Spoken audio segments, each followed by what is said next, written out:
શા માટે કરવામાં આવે છે નાગની પૂજા? નાગપંચમી વિશે શું છે પૌરાણિક માન્યતા? તો મિત્રો, વિડીયોમાં આગળ વધતા પહેલા લાઇક, શેર અને ચેનલમાં નવા હોય તો સબસ્ક્રાઇબ કરવાનું ભૂલતા નહીં. આપણા શાસ્ત્રોમાં નાગને દેવતા સમાન સ્થાન અપાયું છે.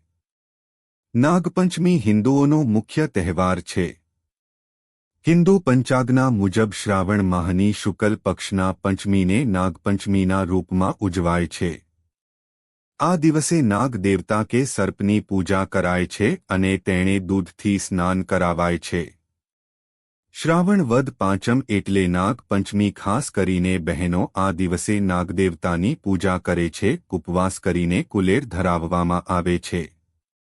કેટલાક સ્થળે પુરુષો પણ આ દિવસે ઠંડુ જમે છે. ઉપવાસમાં ઠંડુ જમવાનું મહત્વ રહેલું છે. આપણે ત્યાં સદીઓથી નાગદેવતાની પૂજા અર્ચના કરવામાં આવે છે. નાગદેવતાને દૂધ ચડાવવામાં આવે છે.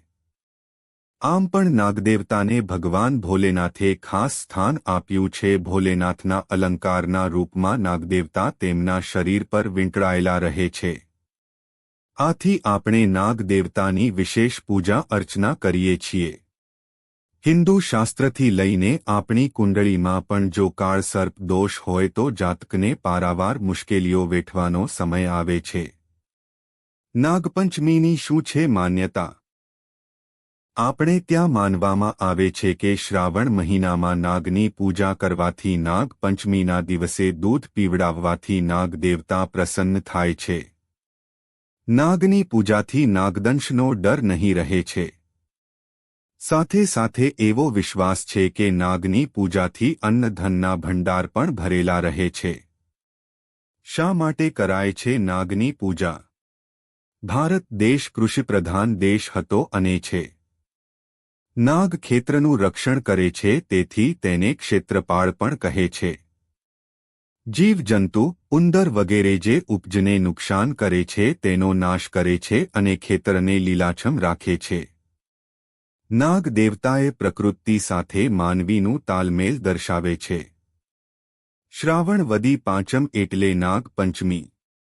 બહેનો ખાસ કરીને આ દિવસે નાગદેવતાની પૂજા કરે છે. ઉપવાસ કરીને બાજરીની કુલેર કે જે બાજરીનો લોટ, ગોળ, ઘી નાખીને બનાવવામાં આવે છે. જેને પાણિયારા ઉપર નાગદેવતાનું કંકુથી ચિત્રદોરી ઘીનો દીવો કરી વંદન કરે છે અને શ્રીફળ વધેરે છે. હિન્દુ ધર્મમાં મોટા ભાગની બહેનો આ વ્રત કરતી હોય છે. સામાન્ય જીવનમાં પણ નાગદેવતા સાથે લોકો જોડાયેલા છે. એ જ કારણે નાગદેવતાની પૂજા આરાધના કરવામાં આવે છે. ભક્તો આ દિવસે નાગદેવતાને દૂધ અને ધાન ચડાવીને સુખ અને સમૃદ્ધિનો આશીર્વાદ માંગે છે. મહાભારતમાં નાગોની ઉત્પત્તિનું વર્ણન જોવા મળે છે. મહાભારત અને આદિ ગ્રંથોમાં નાગદેવતાની ઉત્પત્તિ વિશે વિશેષ જણાવવામાં આવ્યું છે. તો મિત્રો, કોમેન્ટ કરો કેવો લાગ્યો આ વિડિયો. ફરી મળીશું નવા વિડિયો સાથે.